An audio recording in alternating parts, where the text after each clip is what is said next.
Bonjour à toutes et à tous. Merci beaucoup d'être avec nous encore une fois comme tous les dimanches à 19 heures en live sur Facebook mais également sur YouTube. Nous sommes ici pour une petite demi-heure ensemble pour échanger sur différents sujets. Mais aujourd'hui j'ai le plaisir d'être avec Paul Malray. Bonsoir Paul. Bonsoir Fabien. Pour échanger sur Bonsoir un à tous. sujet extrêmement attendu. Vous avez été nombreux à nous demander notre avis, notre opinion sur les finances de notre commune. Et nous allons donc ce soir échanger sur la structure financière, les finances publiques de Verneuil-sur-Seine. Alors pour commencer, Paul, peut-être te laisser en quelques mots te présenter. Oui, bien sûr. Alors je viens des finances publiques. J'ai travaillé au ministère à Bercy où je me suis occupé de contrôle fiscal des grands groupes industriels, mais aussi d'informatique. J'ai travaillé dans une cellule d'ingénierie informatique dont j'étais responsable à Bercy. Voilà, et j'ai fini ma carrière comme enquêteur senior à l'autorité des marchés financiers. À l'AMF. Et donc, tu es sans doute la bonne personne pour nous faire un petit J'espère. point ce soir sur l'état des finances de Verneuil-sur-Seine. Bon, alors d'abord, il faut nécessairement faire un point d'histoire qui va éclairer l'avenir. Tout commence évidemment à Verneuil il y a 20-25 ans avec l'affaire des Bois. Verneuil a été condamné en 1991 à rembourser l'équivalent de 2 années de recettes fiscales à un promoteur. Et même si cette dette a été réduite, en fait, on voit que ça a lourdement et longuement pesé sur les finances de la commune, mais peut-être moins, et je m'en suis rendu compte ces derniers jours, ça peut-être moins qu'on ne l'a dit, et ça a peut-être beaucoup servi, beaucoup trop d'ailleurs, de prétexte pour expliquer le niveau des impôts locaux qui sont très très lourds à Verneuil. Alors, pour donner juste un élément, il faut savoir qu'on a des impôts qui sont parmi les plus élevés du département, en 5e position sur la taxe foncière, en 6e position sur la taxe d'habitation, et il y a 264 communes dans le département. C'est vous dire un peu la position. Deuxième point, ils n'ont jamais baissé. En fait, Philippe Tautou avait adressé en 2002 un tract assez mémorable dans lequel il expliquait que la hausse des impôts, la hausse de 25% des impôts s'expliquait par la politique désastreuse de son prédécesseur en ce qui concerne la gestion de la zone d'activité aéroparc et la construction en cours du stade Ponce. Alors, On s'en souvient de voilà. ce document qui avait été émis en 2002, où Philippe Tautou expliquait les raisons avec un titre choc à l'époque. Pourquoi sommes-nous obligés d'augmenter les impôts locaux? En effet, c'était ces sujets d'aéroparc, la zone des trois étangs, dont nous parlons depuis quelques semaines déjà dans notre programme. C'est quoi la zone aéroparc, cette zone des trois étangs? Alors, la zone des trois étangs, c'est une zone d'entreprise qui a été aménagée. On l'appelle aussi la zone du Rouillard. C'est quand même dans le. À l'époque, c'était. En coût global, ça a été évalué, et d'ailleurs dans ce tract-là, à 8 millions d'euros, 8 millions d'euros de coût pour la commune, alors que, pour donner un élément de référence, la commune actuellement a un budget annuel de 19 millions d'euros. Donc ce n'est pas rien. Et en fait, on peut se poser la question, mais qu'est-ce qui reste, qu'est-ce qui a été fait de ces terrains 3 mandatures plus tard? Et là, on se dit rien ou très très peu de choses. Il faut savoir quand même que ces terrains, c'est 13 hectares, c'est plus de 13 hectares. Donc, il faut savoir également que les marges budgétaires pour investir sont pas énormes à Verneuil. Selon les projections de l'adjoint des finances, c'est 2 millions d'euros par an. Et c'est avec ces 2 millions d'euros que l'on doit autofinancer tous les projets à Verneuil. Pour vous donner une idée, c'est un peu plus que 2 parcs Saint-Martin. 2 parcs Saint-Martin d'investissement par an, c'est vrai qu'à la fois ça fait pas beaucoup et en fait ça fait déjà une somme importante. Voilà. Mais quand on pense à ça, c'est quoi en fait le problème? Alors, en fait, c'est le document budgétaire qui a été présenté en conseil municipal la dernière fois qui le dit. Verneuil est une commune fiscalement pauvre alors que sa population est en moyenne plutôt aisée. Alors, plutôt aisée, C'est à relativiser. C'est une moyenne. Parce qu'en fait, il y a une grande dispersion autour de cette moyenne. Et il y a à Verneuil aussi des gens qui ont de grandes difficultés financières. Alors, en fait, il y a une explication claire et simple, hein, c'est que si nous sommes une commune fiscalement pauvre, c'est parce que nos finances sont contraintes, c'est essentiellement parce que l'attractivité économique de la commune est faible. Et ça, c'est une appréciation personnelle, mais je pense qu'on ne peut pas, on ne doit pas faire reposer notre équilibre budgétaire sur la promotion immobilière. Il faut savoir qu'il y a eu de 2014 à 2020 compris, 14 grands projets immobiliers qui ont été lancés à Verneuil. Et pour vous donner un petit peu le sens de l'accélération, sur la dernière année 2020, il y a 6 projets sur les 14 qui ont été lancés ou qui vont l'être. Donc, ce qu'on pense, je pense, au sein de l'équipe, c'est qu'il faut absolument protéger notre cadre naturel. Parce que tout simplement, on ne peut pas financer notre commune par des projets immobiliers, le tout en mettant en péril, en effet, notre cadre naturel. Mais bon, la question c'est entendu. Oui. Je pense qu'on est nombreux à être d'accord à Verneuil, mais alors on fait comment ? Eh bien, il n'y a pas 36 solutions. Il faut absolument développer l'attractivité de Verneuil pour faire baisser les impôts. C'est un préalable. Je viens de lire aujourd'hui là, le programme que l'équipe que vient de produire. Voilà. Et je vois que c'est une dimension qui est presque absente du programme. Alors, c'est vrai qu'on regarde autour de nous, on regarde avec beaucoup d'envie ce qui se passe dans les communes voisines, les Mureaux, Poissy, Carrières ou même Chambourcy, qui est une petite ville, oui. Qui est une petite ville et qui ont su attirer les entreprises et qui ont des impôts locaux bien inférieurs ou très inférieurs. Est-ce que vous savez par exemple qu'à Chambourcy, j'ai regardé, les impôts locaux sont près de 3 fois inférieurs à ceux de Verneuil. Oh, bien sûr, on ne veut peut-être pas avoir le cadre de Chambourcy, mais bon, ça fait quand même réfléchir. Non. L'idée, c'est on ne veut pas non plus sacrifier l'environnement sur l'autel de l'attractivité. À Verneuil, on veut concilier les deux. Mais c'est possible. On voit qu'il y a des cas, il y a des villes où c'est possible. Donc, la question qui se pose, c'est est-ce qu'il y a une fatalité, une malédiction naturelle qui pèserait sur Verneuil ? Eh ben moi, je pense que non. En tout cas, pas pour l'attractivité économique. Ça, on l'espère. Mais bon, c'est vrai que pour devenir une ville attractive, une ville attractive fiscalement, et donc jouer la carte de l'attractivité économique, il y a des conditions préalables, des conditions qu'il va falloir remplir. C'est quoi ces conditions pour qu'on en ait une vision à peu près claire et simple ? Alors, bon, je ne parle pas des petits commerces pour l'attractivité pour les petits commerces, mais quelles sont les conditions à remplir, disons, pour des projets d'envergure qui se développeraient à Verneuil ? Comment on peut faire pour attirer les entreprises ? Alors, il faut d'abord savoir qu'il y a eu des projets avortés d'installation à Verneuil, des entreprises comme Yuka ou même Canal+, on en avait discuté.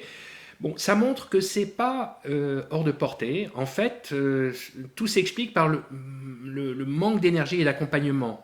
Ces échecs, on aurait pu peut-être se les éviter en procédant autrement. Alors, en fait, les conditions à remplir, elles sont assez simples, assez évidentes. Il faut évidemment des transports très accessibles, interconnectés, voilà. Mais avec l'arrivée des halls, on a très probablement un coup à jouer. Il faut aussi un parc immobilier diversifié, de qualité, qui soit avec une offre diversifiée, accessible financièrement à tous. Mais de ce point de vue-là, la mixité sociale qui existe à Verneuil permet de loger toutes sortes de personnes différentes. Voilà. Mais alors, ça ne suffit pas. Il faut aussi des crèches. Et des crèches, on n'en a peut-être pas assez. Des écoles de qualité. Mais là, nous avons des écoles des écoles de grande qualité, qu'il s'agisse des écoles privées ou des écoles publiques. Et d'ailleurs, je rappelle que, Fabien, tu sors d'une école publique de Verneuil-sur-Seine. Il y a des gens qui sortent de toutes les écoles. Moi, j'ai fait Jaurès, j'ai fait Janzay. Il y en a beaucoup qui ont fait Notre-Dame. C'est la richesse de notre ville. On connaît Verneuil pour Notre-Dame, y compris à l'international d'ailleurs. C'est une de nos grosses richesses en termes de vie scolaire, oui. Voilà. Alors, bon, des écoles de qualité, des centres de soins, il faut des maisons médicales pour des médecins généralistes et spécialistes, ça c'est très important. Il faut aussi une vie culturelle qui soit riche, et là, il y a du travail. Peut-être qu'en termes d'animation et de convivialité, il y a encore un bout de chemin à faire à Verneuil. Et de qualité, moi j'ajouterais également de qualité de la vie culturelle. Bien sûr. Mais on peut faire mieux, et je pense que c'est un élément de l'attractivité d'une ville.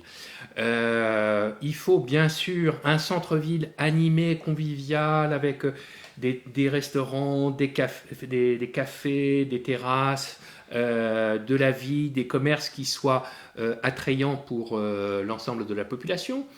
Il faut évidemment des terrains disponibles et extensibles parce qu'une entreprise a vocation à s'étendre.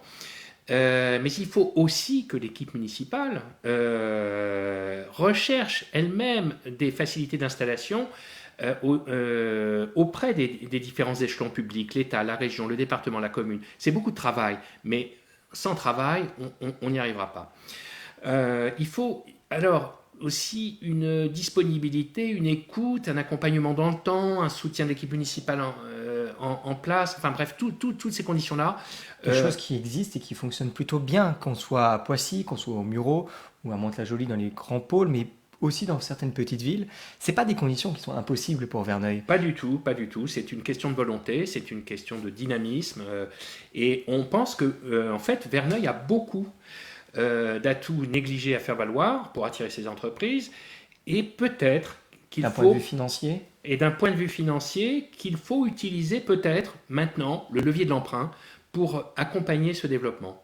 Et s'il faut le faire, eh bien faisons-le. Parce que les taux n'ont jamais été aussi faibles depuis 50 ans, et qu'il s'agit d'emprunter aujourd'hui pour générer les recettes fiscales de demain. Il faut savoir que la dette de Verneuil, elle est quasiment nulle. Enfin, on est à 4 millions d'euros, mais c'est vraiment peu important puisque c'est une dette résiduelle. On dispose aussi d'une réserve financière de 5 millions d'euros. Ça, c'est l'adjoint aux finances qui a établi ce diagnostic. Alors, qu'est-ce qu'on attend pour l'utiliser, à préparer l'avenir ? C'est la question qu'on se pose.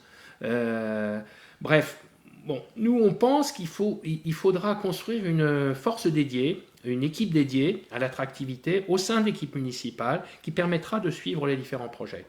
Bref, ce qu'il faut en conclusion, c'est passer d'une vision budgétaire conservatrice, financièrement conservatrice et défensive, à une vision dynamique et offensive en démarchant résolument les entreprises intéressées qui voudraient s'installer à Verneuil. Alors c'est vrai que c'est un sujet absolument clé, l'attractivité, pour pouvoir ensuite faire levier, notamment sur nos finances et plus globalement sur les impôts.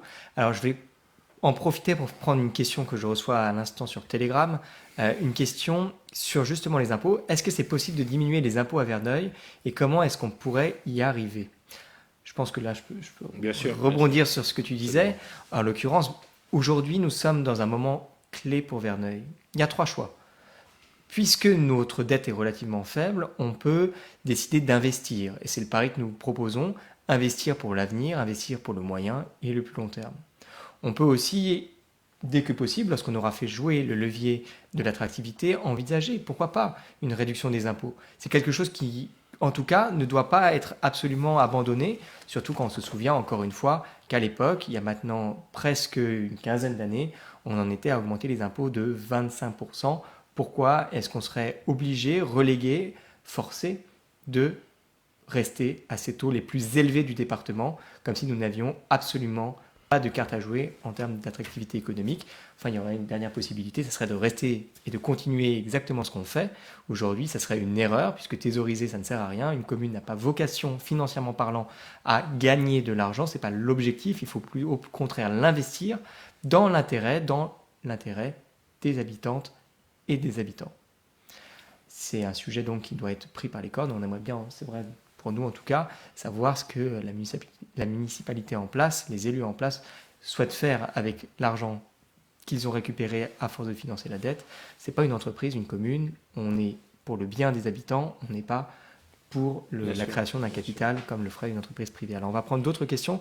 N'hésitez absolument pas à nous poser les questions en direct, parce que vous savez que nous sommes ici avant tout pour répondre en live. Alors, je vais prendre une question qu'on reçoit sur un canal pareil, qui n'est pas sur le petit canal que vous avez ici sur le côté. Une question, n'y a-t-il pas de contradiction à vouloir développer l'attractivité et à préserver les espaces naturels? Alors, c'est vrai que c'est une question qui peut... qui a Alors, le je vais, mérite je vais de- commencer, peut-être que tu compléteras. Bien sûr. Je dirais qu'il n'y a pas d'opposition, il n'y a pas de paradoxe. Au contraire, une commune qui préserve ses espaces naturels, c'est une commune qui va attirer tout ce monde qui habitait Paris et qui en a assez des tracas de la vie parisienne et qui a envie de retrouver, de se ressourcer dans des espaces naturels. Oui, il faut savoir qu'aujourd'hui, lorsque les entreprises souhaitent développer des nouveaux campus, ils regardent le cadre naturel, ils regardent le cadre de ville et de ville. C'est quelque chose qui est clé aujourd'hui. Moi-même, à mon petit niveau, lorsque j'ai eu l'opportunité d'échanger avec des chefs d'entreprise, de grandes entreprises, et voire même de multinationales qui veulent implanter des sièges en Europe, Mmh, c'est quelque chose bien sûr. auquel ils accordent une importance absolument clé. C'est pas pour rien, après tout, qu'on a des pôles comme à Saclay qui ont choisi, qui ont fait le choix d'espaces naturels extraordinaires. Ce que je vous propose, c'est de prendre une question qu'on a sur le côté. Euh, une question, je pense que Verneuil-sur-Seine est une ville résidentielle et qui aime sa tranquillité. Nous espérons que vous la préserverez. Cependant, ne pensez-vous pas que les projets peuvent dénaturer la ville?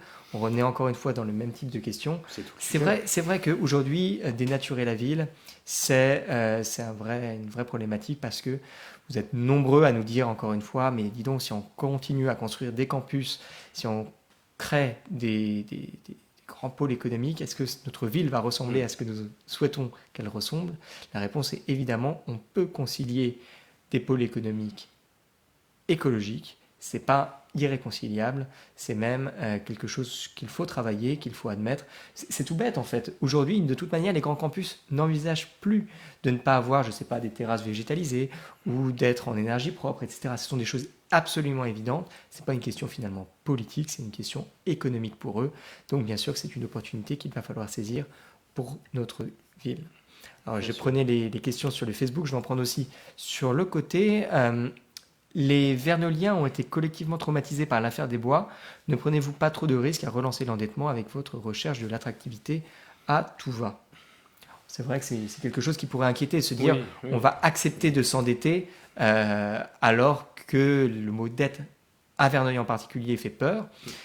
Est-ce qu'il faut avoir peur du mot dette à Verneuil? Je pense pas. Je pense que c'est une opportunité pour nous, vu les taux très bas, Oui, d'envisager. Alors, il faut être responsable. oui, Il ne faut pas le faire n'importe quoi. oui. Mais c'est vrai qu'aujourd'hui, on est dans un moment où notre ville n'ayant quasiment pas de dette, on est dans les meilleures conditions Oui. possibles Oui. finalement. Alors, ce que je voudrais ajouter, c'est qu'on a, comme la municipalité précédente, le souci de la responsabilité budgétaire, Bien sûr. et moi tout particulièrement venant des finances publiques.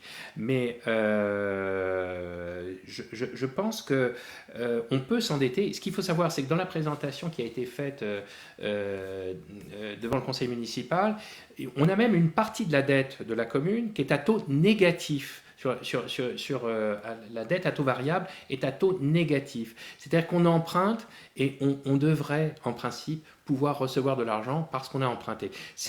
On marche un peu sur la tête, mais ça, c'est l'état de l'économie actuellement. Mais voilà, donc il faut savoir qu'on paye très peu cher pour emprunter actuellement. Et si on emprunte à taux fixe, si les taux remontent, eh ben, on aura bénéficié de ces emprunts à taux extrêmement réduits.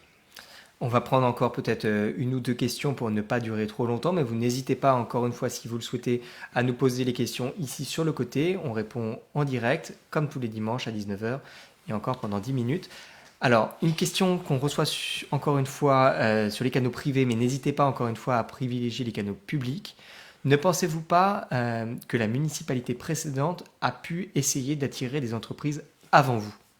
Je pense que c'est une bonne question parce que pour le coup, on ne prétend pas réinventer la poule. Non.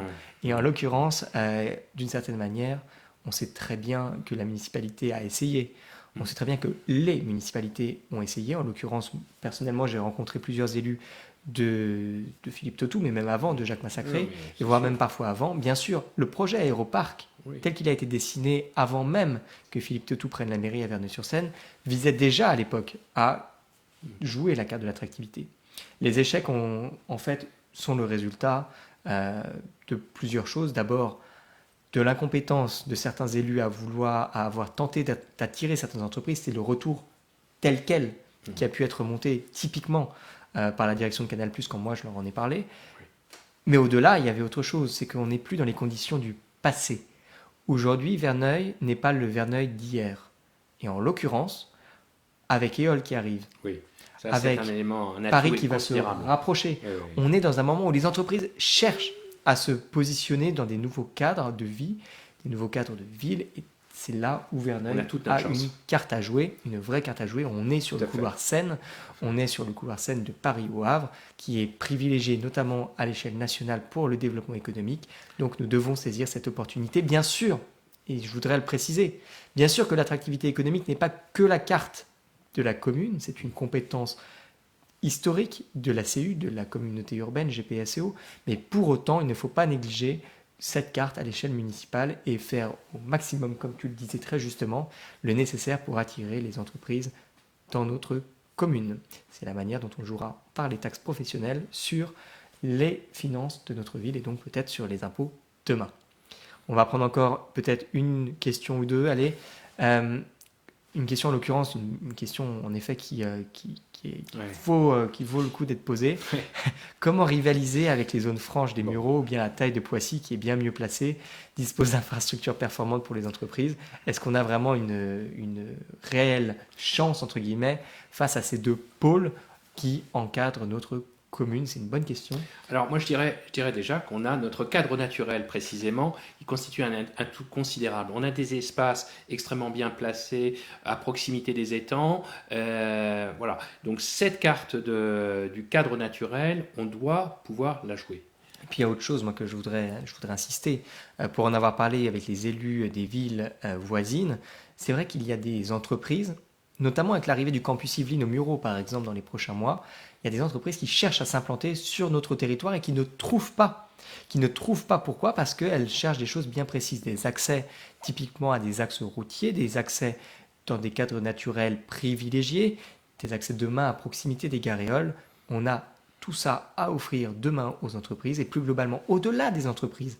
On a de quoi créer des pôles économiques auxquels on pourra adosser peut-être, je ne sais pas, des campus universitaires dans le prolongement du campus Yvelines, ou même peut-être demain du commerce, de l'artisanat, etc., des micro-entreprises, des startups, puisque nous avons eu l'occasion plusieurs fois de parler notamment de la pépinière d'entreprise et surtout de l'incubateur dont nous avons pu présenter lors du dernier atelier dédié sur le sujet. Bref, nous avons une carte à jouer, évidemment, mais pas frontalement face à ces pôles économiques. Au contraire, il faut s'inscrire dans leur démarche, s'inscrire dans leur dynamique et pouvoir ainsi créer la nôtre. C'est comme ça qu'à Verneuil, nous développerons l'attractivité de notre commune. Allez, peut-être encore une, puisque le temps nous est encore donné. Aurez-vous le temps et les moyens de développer de grands projets dans le temps d'un mandat municipal? Est-ce que 6 ans c'est long? Est-ce que 6 ans c'est court? C'est vrai que c'est toujours le débat habituel. Mais je dirais que depuis 18 ans, on voit qu'il n'y a pas de grands projets qui aient été lancés. On n'est pas certain de pouvoir finaliser tous les projets dans le temps de la mandature, mais il faut commencer tout de suite pour l'avenir. La dynamique. Et absolument, pour créer cette dynamique qui est tout à fait nécessaire à Verneuil. Moi, je pense plus précisément qu'en l'occurrence, ce mandat, c'est la dernière chance. C'est le mandat de la dernière chance sur l'attractivité économique. En l'occurrence, l'attractivité économique, elle est liée fondamentalement à Éole et plus globalement aux différents projets de territoire. On n'a pas reparlé ce soir de la pointe de Verneuil, on n'a pas reparlé ce soir du sujet du contournement de la RD 154, mais tout cela forme un tout.